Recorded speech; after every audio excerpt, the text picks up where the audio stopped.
President Biden's recent diagnosis of metastatic prostate cancer is the perfect example of how our screening program is not doing what we think it's doing. And this is especially true in the area of breast cancer, using mammogram to screen. We think that breast cancer growth is both linear and predictable, so that a breast cancer starts as something that's really small and it grows to some critical size, at which point it is more likely to metastasize.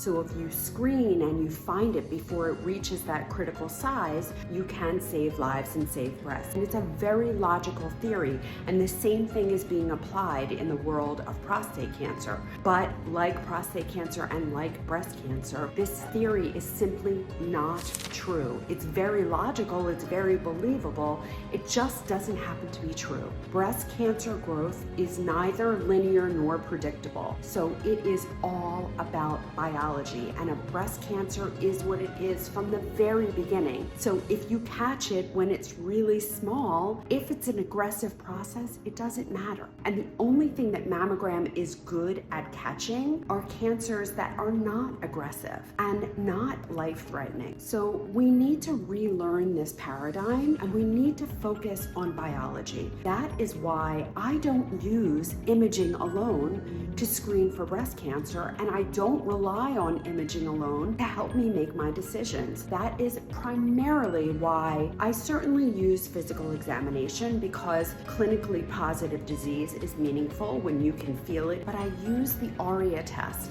because that is talking about biology.